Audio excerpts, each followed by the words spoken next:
So there are 4 pillars of disease that we've discovered in our research. That there are normal metabolic processes in the body, and they matter in every chronic disease with rare exception. So we're going to go through it a little bit and talk about the 4 pillars, but if you can modulate or regulate these 4 pillars, then you can stop and even reverse disease. So what we want to do is with these 4 pillars, we're going to define them.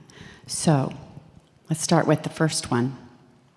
Our biggest problem that contributes to these 4 pillars of disease is our addiction to sugar.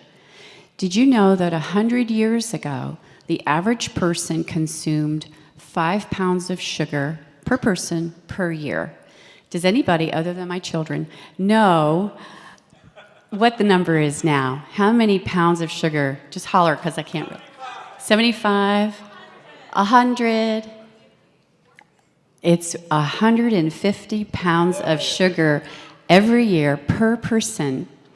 And we don't really eat that much sugar, so someone's eating ours. You'll see it's an inflammatory food. We all hear sugar is bad. We're not here just to tell you sugar is bad. We're here to tell you the processes that are going on in your life and how you can simply work through them. So we're going to tell them how to reverse sugar before we go to the ear, how to reverse sugar addiction. And it's kind of simple. Basically, you stop eating sugar. Well, that's just a piece of it. So if you'll commit to stopping sugar for 2 to 3 weeks and minimizing it thereafter. First pillar, inflammation.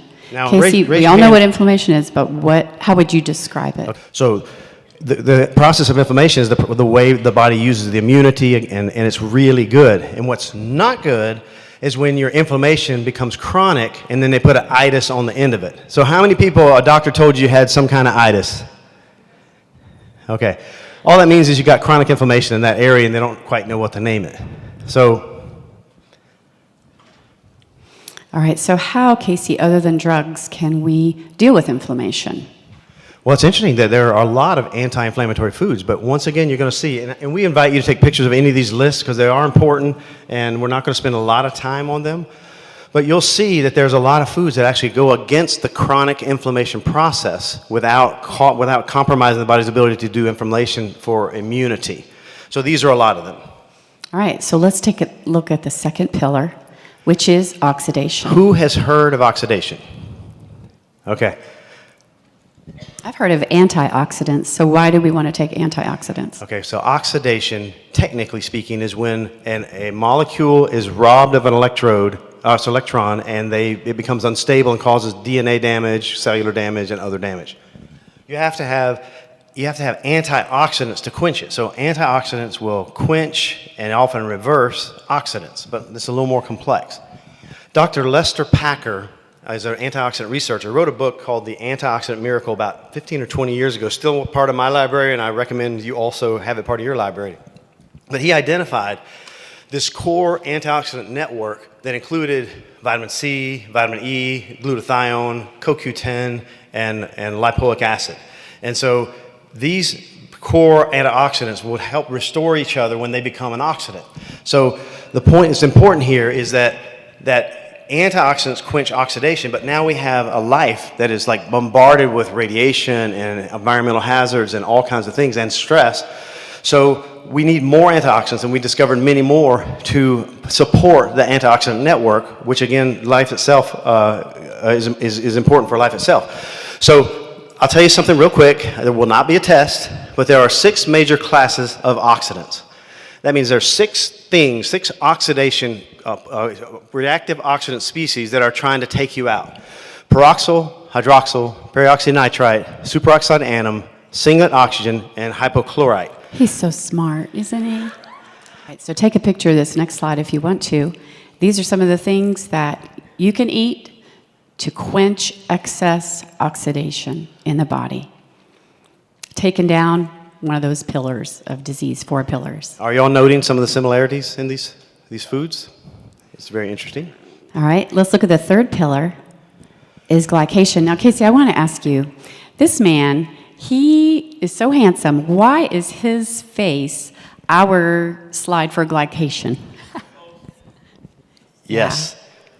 So what is the core reason for that? For the wrinkles. He said wrinkles. Hydration, dry. Sugar. This is a perfect example of collagen cross-linking. It happens as a result of a process called glycation. So glycation happens in the body, it's a normal process. We haven't discovered, and I'll have to ask Dr. Cowden or somebody, is there a good function to glycation in the body? I'm not really sure. So glycation forms end products called advanced glycated end products. So it's age. So it really is an example of age.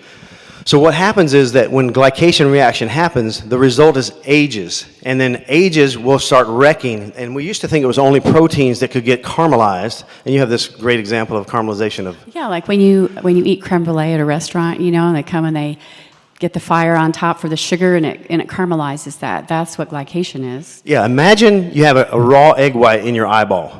And imagine through a glycation reaction, it heated it somewhat, and it turns white. That essentially is a cataract.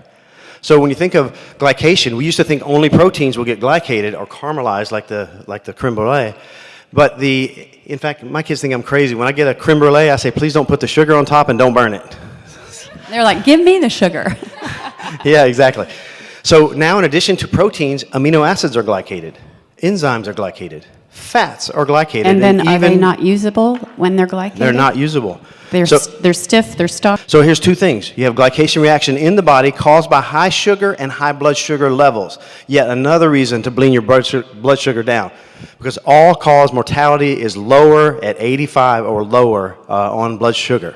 This is some foods and supplements that you can eat to minimize and reverse glycation. We need a vacation from glycation. Leave the sugar at home. All right, let's go to the next pillar of disease, angiogenesis. Now, I want to break this word down because this is a big word. It was a big word for me. Angio means blood vessels. Genesis means creation of. So this angiogenesis is a creation of blood vessels, which, isn't that a good thing? It's a good thing. It's a great thing. If it's working properly. So angiogenic vessels, when you're growing, let's say it's when you cut your knee or something, the restructure is made from angiogenic vessels. If a woman has a menstrual period, all that structure is made from angiogenic vessels. So there's a lot of good functions for angiogenesis. Muscle growth, children growing. Pregnancy, the whole thing, the whole growth process. So angiogenesis is a great process unless it goes awry. And where does it go awry? When you allow inflammation and oxidation to go rampant, then you have an environment where a cancer cell can send a protein out and draw an angiogenic vessel, and now you have cancer cells that are being nourished. So this next slide is the anti-angiogenic drugs that are out on the market right now. Yes, so quickie. Huge area of research for pharmaceutical companies. You notice that there's some doubling of lifespan. Now, it's pretty sad that success is 3.5 years and doubling that is success. I don't see that as success. But you can see it's important. And all drugs have side effects, as we know. But let's look at some of the foods and supplements that you can take. Yeah, the really good news is these foods have been shown to outperform anti-angiogenic drugs. But again, thinking about organic, non-GMO, it's really important because you don't want to take in another toxin while you're trying to accomplish this.